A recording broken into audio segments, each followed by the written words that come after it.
কত বড় লাইন! এতক্ষণ দাঁড়িয়ে থাকলে তো আমার কোমরে যন্ত্রণা করবে। মাসে একদিন দোকান করতে আসবো, তাও যদি এত লাইন হয়, কি করে হবে? আরে বুড়িমা, তুমি এত চিন্তা করছো কেন? আরে আমি আছি তো। হ্যাঁ, তুমি নিশ্চিন্তে বাড়ি যাও। আমি তোমার সব জিনিসপত্র পৌঁছে দেবো। বাবা, তুই এত ভালো ছেলে। আচ্ছা, তাহলে দেখে শুনে পাঠিয়ে দিস, বড় উপকার হয়। বুড়িমা বলছো কি? আরে এখন থেকে আমি তোমার সমস্ত কাজ করে দেব, শুধু তুমি তোমার সমস্ত সম্পত্তি আমার নামে করে দিও। এত কিছু কাজ করছি, কিছু তো একটা দেবে নিশ্চয়ই। এ, তোর মুখে ফুল চন্দন পড়ুক, আমার নাতি আছে। নাতিকে আমি কি দেব? তোকে যদি সব দিয়ে দি, হ্যাঁ, তোকে কিছু কাজ করে দিতে হবে না। আমার নাতির বন্ধু রফিকুল সব কিছু করে দেবে। আচ্ছা আচ্ছা বুড়িমা, তুমি রেগে যাচ্ছ কেন? আরে এই পুরোটা দিতে হবে না, অর্ধেকটা অন্তত লিখে দিও। তোকে আমি বললাম কিচ্ছু দেব না, কটা কাজ করে দেবে, তার জন্য ওকে অর্ধেক সম্পত্তি লিখে দিতে হবে। কালপাড়ের আমার বাড়িটা ছোট হতে পারে, কিন্তু অনেক জমি জায়গা আছে। তার কত দাম জানিস? আচ্ছা আচ্ছা, তাহলে দিতে হবে না। আমিও তোমার কাজ করে দেব না। তোকে কে বলেছে আমার কাজ করে দিতে? সম্পত্তি হাতিয়ে নেওয়ার ধান্দা! তুই কি ভাবিস আমি অতটাই বোকা? দরকার নেই আমার তোর সাহায্যের, আমি চললুম।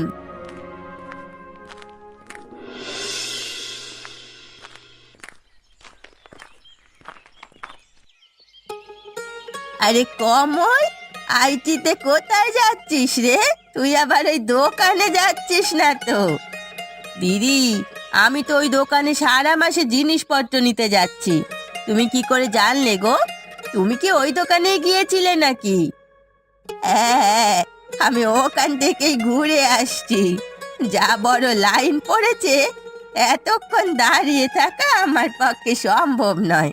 এদিকে বাতের ব্যথা নিয়ে ভুগছি। বেশিক্ষণ দাঁড়িয়ে থাকলে কোমরে আবার ব্যথা করবে। ও বাবা, তুমি যা বলছো তাতে তো আমাকেও ফিরে যেতে হবে। সেটা এবার তোর ব্যাপার, তুই কি করবি। আমার তো পোড়া কপাল, আমার যা কষ্ট হয় তাই জন্য ফিরে যাচ্ছি। যদি এখন আমার নাতিটা থাকতো, তাহলে সব কিছু সমাধান হয়ে যেত। সব সময় কি নাতিকে টেনে ধরে রাখলে হবে? ওকেও তো বাইরে যেতে দিতে হবে। দেখো তুমি, ও শহরে গেছে বলে আজকে এত বড় একটা চাকরি করছে, তোমার মুখ উজ্জ্বল করেছে। হ্যাঁ, সেটা ঠিক, কিন্তু আমারও তো বয়স হচ্ছে। কখনো উপরওয়ালার ডাক চলে আসবে, কেউ কি বলতে পারে তখন আমার কি হবে? আমার শেষ ক্রিয়া কার্য কে করবে? দিদি, তুমি তো বেশ ভালোই আছো, কেন এসব অলক্ষণে কথা বলছো? যাও, তুমি বাড়িতে যাও। আমার সাথে কথা বললেই যত উল্টো পাল্টা কথা বলবে। আরে কমলা, রেগে যাচ্ছিস কেন? আমি তো কিছু ভুল কথা বলিনি। না, রেগে যাবে না, একদম তুমি এসব কথা বলবে না। আমিও তো এই গ্রামে একা থাকি, তাতে হয়েছে কি? তুমি আর আমি দুজনে একসাথে কি সুন্দর মিলেমিশে থাকি বলো তো। আচ্ছা আচ্ছা, আর বলবো না। এবার তুই যা, না হইলে আবার লাইন বেড়ে যাবে। হ্যাঁ, যাচ্ছি। তুমি সাবধানে বাড়ি যাও, বাড়ি গিয়ে বিশ্রাম করো।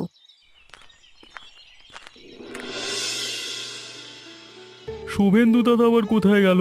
কখন থেকে এসে বসে আছি, এখনো তিনি বাড়ি ফিরলেন না। আরে রফিকুল, তুই চলে এসেছিস? আরে আজকে আমার আসতে একটু দেরি হয়ে গেল। এই সারা মাসের দোকান করতে গিয়েছিলাম তো। দোকানে বড্ড লাইন। এত লাইন হয় বলি আমি সবার শেষে যাই, তখন আর লাইন থাকে না। ব্যাগ নিয়ে যাই, ব্যাগ ভরে নিয়ে চলে আসি। আমি কি আর তোর মতো সব সময় ফাঁকা বসে থাকি নাকি? আরে আমার কত কাজ তুই নিশ্চয়ই জানিস, তাই এই সময় যেতে হলো। বাবা, কত জিনিসপত্র নিয়ে এসেছো! হ্যাঁ, তা বুড়িমার কেসটা কি হলো? হ্যাঁ হ্যাঁ। মানে কি বলবো, বুড়িমাকে ভাবলাম ভুলিয়ে ভালিয়ে সম্পত্তিটা নিয়েই নেব, কিন্তু দিল না, আমার সাথে ঝগড়া লেগে গেল। আপনি সম্পত্তি চাইলে কে দেবে? একটা পাগলও তার ভালোটা বোঝে। হ্যাঁ, তুই পারবি ওই সম্পত্তি এনে দিতে? হ্যাঁ, তার অর্ধেক তুই নিয়ে নিবি, অর্ধেক আমি নেব। না না, আমি এসব কাজ করতে পারবো না, এগুলো করা উচিত নয়। আরে কি পেয়েছিস ওই বুড়িমাকে সাহায্য করে? কিছুই পাবি না। আজকে আমাকে বললো ওর সম্পত্তি নাতিকে দেবে। তোকে ভালো কথা বলছি, শোন, তাহলে অর্ধেক সম্পত্তি পাবে। বল বল বল। আপনি ভুল কথা বলেননি, আমি ওর জন্য শুধু শুধুই খেটে মরছি, শেষে কিছুই দেবে না। বল আমাকে কি করতে হবে? আমি তোকে একটা কাগজ দিচ্ছি, ওই কাগজে সব কিছু ইংরেজিতে লেখা আছে, আর তোর বুড়িমা বুঝতেও পারবে না। তুই বলবি শহর থেকে ওর নাতি এটা পাঠিয়েছে, এতে টিপসই করে দিতে বলেছে, আর তুই বললে নিশ্চয়ই বিশ্বাস করবে, তারপরেই সম্পত্তি আমাদের। এই ঠিক আছে দাদা, আমি তাহলে কাজটা করে দেবো। কথা মতো আমার অর্ধেকটা চাই কিন্তু। হ্যাঁ,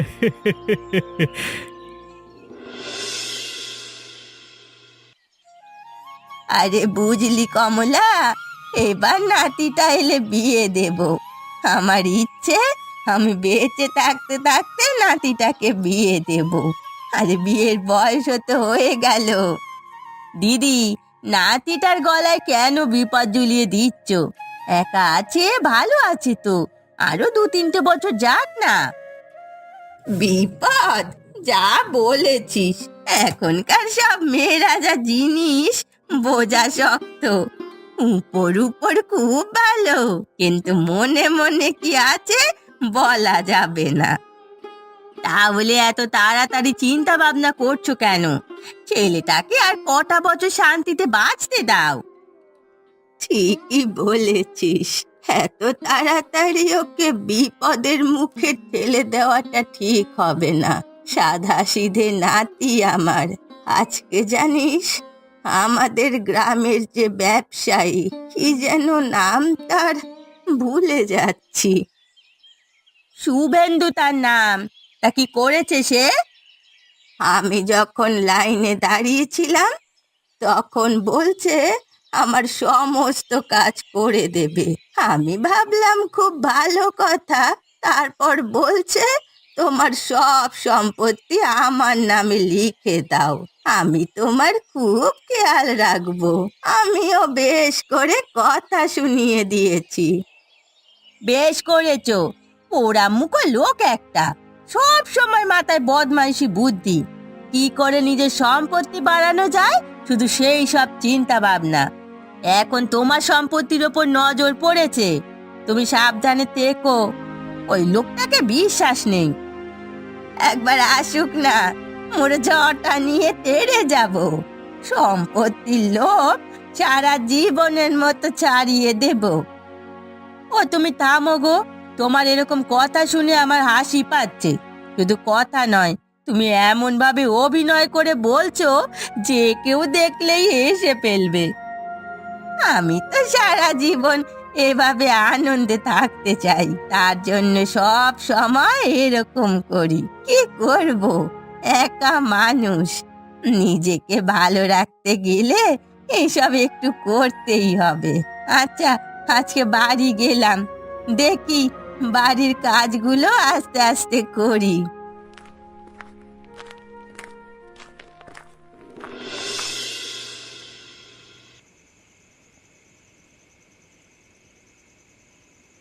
বাতের ব্যথাটা বড্ড বেড়েছে, এত ওষুধ খাচ্ছি তাও কমছে না। আর ভালো লাগে না এসব নিয়ে।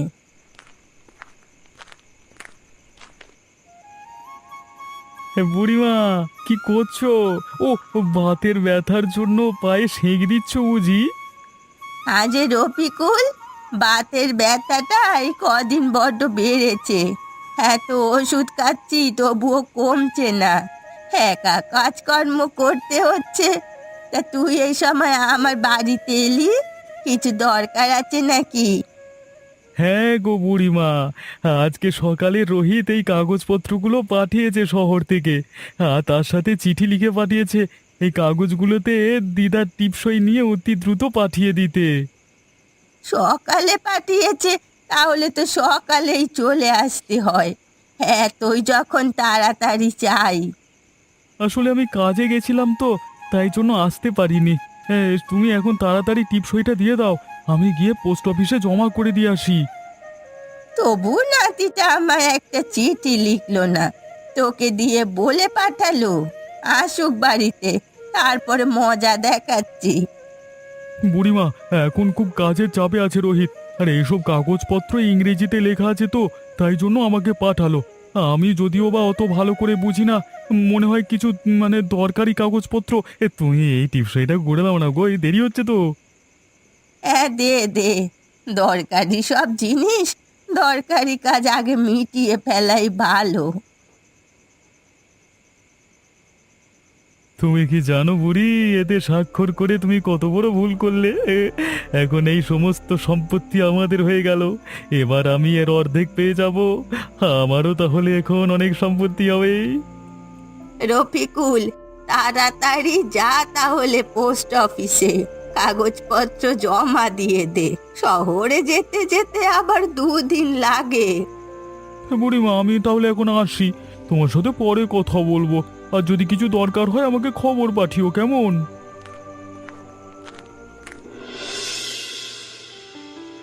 রফিকুলের এই কাজটা হলো কি কে জানে। ঠিকঠাক ভাবে করতে পারলে আমারই লাভ। সবাই শিক্ষিত, ইংরেজি পড়তে জানে না, আমি হব সবের ভাগিদার। শুভেন্দু দাদা, আপনি যেমন যেমন বলেছেন ঠিক তেমন তেমন ভাবে কাজ করে নিয়েছি। বুড়িমা টিপসই পেয়ে গেছি। বাহ, তুই তো বেশ কাজের ছেলে আছিস। তোর কাজ এখন শেষ, এখন আসতে পারিস। আসতে পারি মানে? আমার ভাগটা আমাকে দাও, আমি তো সব কাগজ নিয়ে এলাম, এবার আমার কাগজগুলো আমাকে দিয়ে দাও। তুই কি আমাকে এতটা বোকা পেয়েছিস নাকি? আমি সব সম্পত্তি আমার নামে লিখে নিয়েছি, তোর নামে একটা কাগজপত্র নেই। লোভ দেখিয়ে তোকে দিয়ে আমি কাজটা করিয়ে নিয়েছি। শুভেন্দু দাদা, আমি তোমাকে বিশ্বাস করে কাজটা করে দিলাম, আর তুমি আমার সাথে বেইমানি করলে। আরে বেঈমান তো তুই বে। আরে বুড়িমা তোকে এত বিশ্বাস করে টিপসই দিয়ে দিল, তুই বিশ্বাসটাই রাখলি না, আবার আমাকে বেঈমান বলছিস।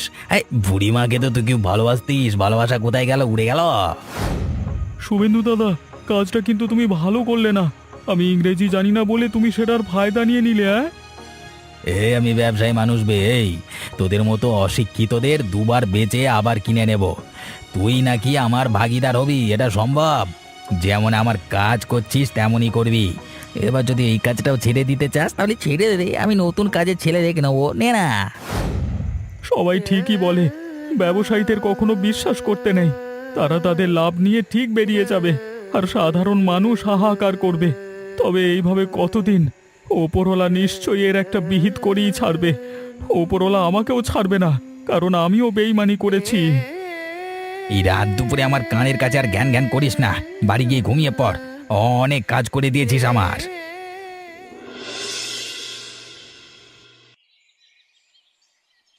কতদিন পর গ্রামে ফিরছি, গ্রামের সৌন্দর্যটাই আলাদা। চারিদিকে সবুজে ঘেরা, কোনো দূষণ নেই। এখানে থাকলে শরীর সুস্থ থাকবে, কিন্তু কাজ নেই, ওটাই হচ্ছে সমস্যা। এখন দিদিমাকে ডাকি, আমায় দেখে খুব খুশি হবে। দিদিমা, আরে ও দিদিমা, বাইরে এসো, কে এসেছে দেখো।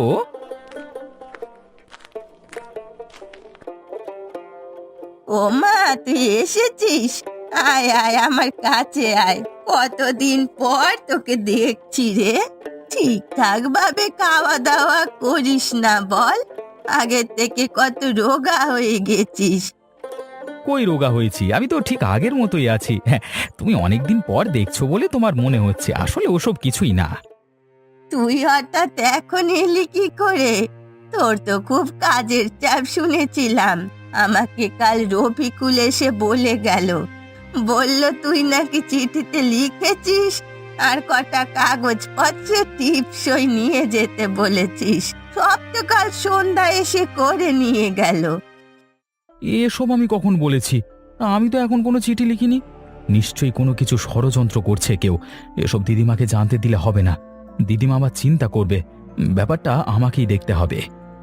কি হলো রে, চুপ করে গেলি কেন? কতদিন পরে এসেছিস, আমার সাথে দুটো কথা বল। হ্যাঁ, বলেছিলাম তো, কিন্তু হঠাৎই তো ছুটি পেয়ে গেলাম, তাই চলে এলাম। কেন, না এলে ভালো হতো নাকি? একটা টাস করে চর মেরে দেব, বড্ড বেশি বড় হয়ে গেছে, আমার কাছে আসবে না। তুই না এলে আমার এত কিছুর দেখাশোনা করবে কে? এত জমি জায়গা, এই কাল, তোর জন্য আমি কত কিছু রেখে দিয়েছি। আরে দিদিমা, তোমার সাথে একটু মজা করছিলাম। এখন কি আমাকে এখানেই দাঁড় করিয়ে রেখে দেবে নাকি নাকি ভেতরেও যেতে দেবে কি গো? হ্যাঁ হ্যাঁ, আয়, তোকে দেখে আনন্দে সব কিছু ভুলেই গেছি।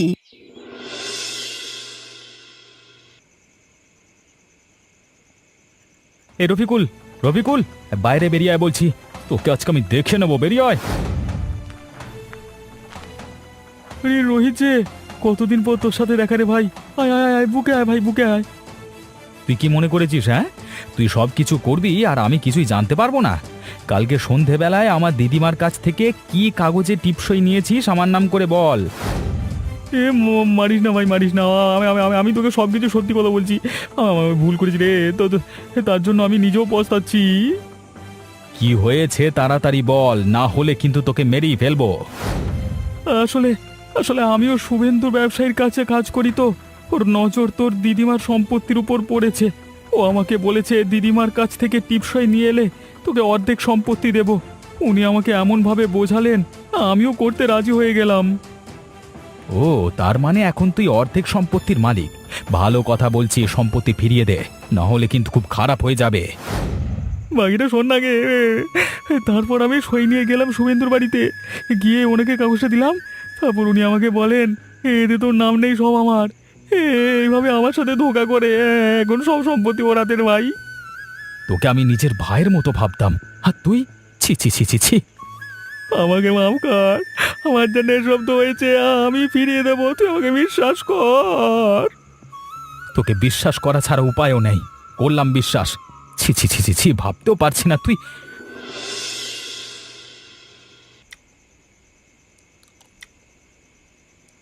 গিন্নি, আরে আবারও আমার সম্পত্তি বেড়ে গেল, ডিগি জিগি ডিগি জিগি। দিন দিন আমার সম্পত্তির পরিমাণ কত বেড়ে যাচ্ছে দেখেছো? অনেক অনেক অনেক। আবার কার সম্পত্তি হাতিয়ে নিলে গো? এই সব কাজে তোমার তুলনা নেই। ওই আমাদের গ্রামের এক বুড়ি আছে না, তা সব সম্পত্তি হারিয়ে নিয়েছি। গিন্নি গিন্নি, আগে খাবারটা কিন্তু খুব সুস্বাদু হয়েছে, হেভি লাগছে। লেগেছে তো, আরে খাবার সময় অত বক বক করলে তো হবেই, বিষম তো লাগবেই। এই নাও, পানিটা খাও, দেখবে অনেকটা ভালো লাগছে। আরে কি হলো গো তোমার? বেশ তো ভালোই কথা বলছিলে, হঠাৎ করে কি এমন হলো? ওঠো না, ওঠো না গো। এক কাজ করি, ওনার মুখে পানি ছিটিয়ে দেখি যদি জ্ঞান ফিরে। বাবরে, মরে যাচ্ছিলাম গো। গলাতে খাবারটা এমন ভাবে আটকে গিয়েছিল, শ্বাসটা বন্ধ হয়ে গেছিল। ভাগ্যি ভাগ্যি তুমি জলটা দিলে গিন্নি। আমি তো ভয়ই পেয়ে গেছিলাম গো, এরকম তো আগে কখনো দেখিনি, এই প্রথম দেখলাম। গিন্নি, কান্নাকাটি করছো কেন? দেখো এখন তো আমি একদম ঠিক আছি। কান্নাকাটি করো না, কান্নাকাটি করো না। এ আমার পাগলি বউ তো, কান্নাকাটি করো না বলছি তো, জ্ঞান জ্ঞান করে কানের কাছে। হ্যাঁ, তুমি একটু সাবধানে খাওয়া দাওয়া করতে পারো না? খাবার সময় আর একটাও কথা বলবে না। তোমার কিছু হয়ে গেলে আমার কি হবে বলো তো? কালকে গিয়ে আগে ভালো করে একটা ডাক্তার দেখাবে। আচ্ছা বাবা, আচ্ছা, আমি তোমার সব কথা শুনবো, আর কেঁদো না। এই দেখো, এখন তো আমি একদম ঠিক আছি।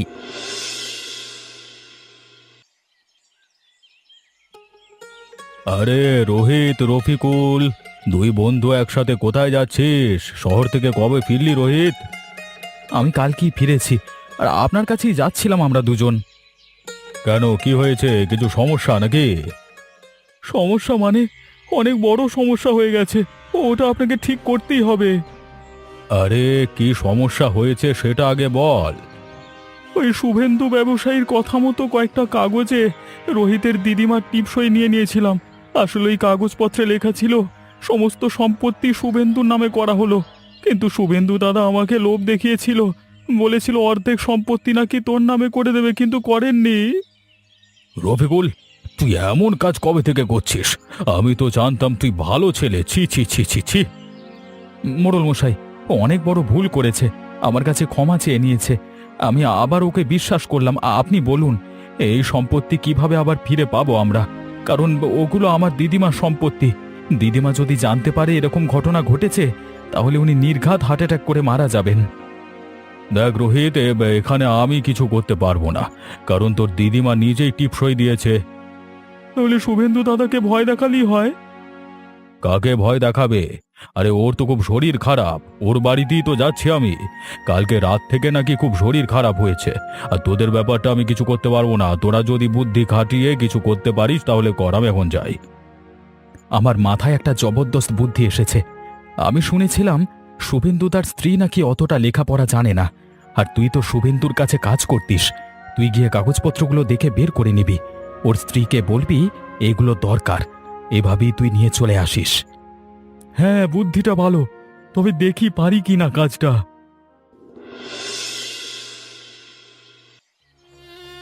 হায় হায়, কি হলো তোমার? ডাক্তারকে কখন খবর দিয়েছি, এখন এসে পৌঁছলো না। এদিকে যে আমার স্বামীর জ্ঞান ফিরছে না, কি হবে আমার? এই মালতী, তোমার স্বামীর কি অবস্থা? কালকে রাত থেকে শুনলাম নাকি খুব শরীর খারাপ। হ্যাঁ মোড়ল মশাই, আপনি ঠিকই শুনেছেন, এখনো জ্ঞান ফেরেনি। শরীর খারাপ তো করবেই। এত মানুষের অভিশাপ লেগেছে যে কত মানুষের জমি সম্পত্তি হাতিয়ে নিল।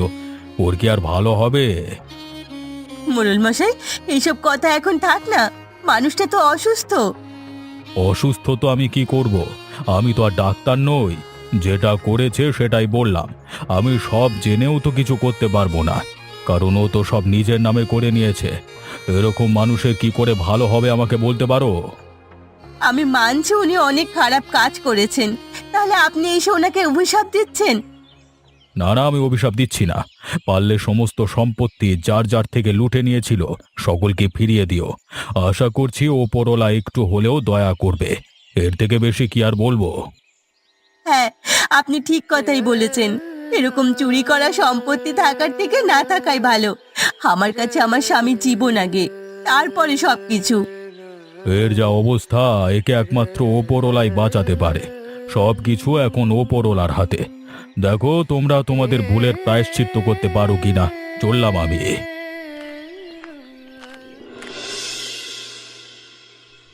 বৌদি, বৌদি, কি হয়েছে? তুমি এরকম ভাবে অসহায়ের মতো বসে আছো কেন? কি আর করব বলো, তোমার কর্তাবাবু মৃত্যুশয্যায় শুয়ে আছে। কখন কি হয়ে যাবে কেউ জানে না। কেন হয়েছে কেউ বলতে পারছে না। সবাই বলছে নাকি অনেক মানুষের অভিশাপ লাগার কারণে এরকম হয়েছে।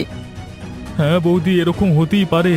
এই কদিন আগে শুভেন্দু দাদা আমার বন্ধু রোহিতের দিদিমার সমস্ত সম্পত্তি নিজের নামে করে নিয়েছে। এবার সবাই তো অভিশাপ দেবেই, তাই না?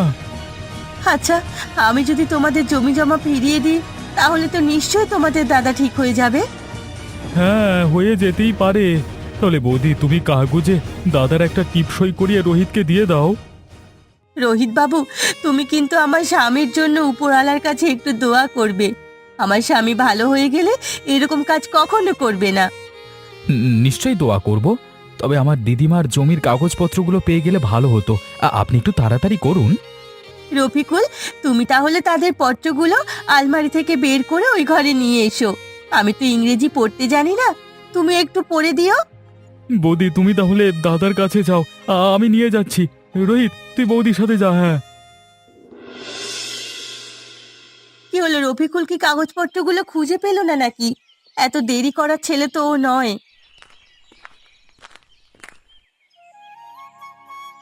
এই যে বৌদি, কাগজগুলো পেয়েছি, আর কালিও এনেছি। এবার তুমি চটপট দাদার হাত দিয়ে টিপসইটা এনে কাগজটা দিয়ে দাও। তাহলে রোহিতের দিদিমার জমি সম্পত্তি সব ফিরে পেয়ে যাবে। এখনই করে দিচ্ছি, তুমি চিন্তা করো না। আমরা আর এসব খারাপ কাজ করব না। আশা করছি তোমার দাদা এবার ভালো হয়ে যাবে, ওকেও এসব কাজ করতে দেব না। এই যে, আমরা আমাদের কাজ করে দিয়েছি, এবার গ্রামের আরো সমস্ত মানুষের সম্পত্তিও ফিরিয়ে দেব। রোহিত দেখ, আমি তোর সাথে বেইমানি করেছিলাম, তবে তোর দিদিমার সম্পত্তি আমি তোকে ফিরিয়ে দিলাম। এবার তো আমার উপর বিশ্বাস কর। দেখ ভাই, বিশ্বাস হলো কাঁচের মতো। কাঁচ ভেঙে গেলে যেমন জোড়া লাগলেও ফাটল থেকে যায়, ঠিক তেমনই বিশ্বাস একবার ভেঙে গেলে জোড়া লাগালে একটু হলেও ফাটল থেকে যায় রে। তাহলে তুই কি আমাকে ক্ষমা করবি না? ক্ষমা তো তোকে করে দিয়েছি, তবে আর কোনোদিন বিশ্বাস করতে পারবো না রে। তুই নিজের দোষে নিজের জায়গাটা নষ্ট করলি, আর খারাপ কাজ করে কোনোদিন বড়লোক হওয়ার চেষ্টা করিস না। দেখছিস তো শুভেন্দুদার কি অবস্থা, ওপরওয়ালা ঠিক এরকমই অবস্থা করে দেবে। চললাম। তোমার বন্ধুর কথাগুলো ঠিকই বলেছে, ভুল কিচ্ছু বলেনি। 10টা মানুষের খারাপ করে নিজে বড়লোক হওয়ার কোনো মূল্য নেই। তাই হয়তো আজ আমার স্বামীর এই অবস্থা। শুধরে যাও এবার।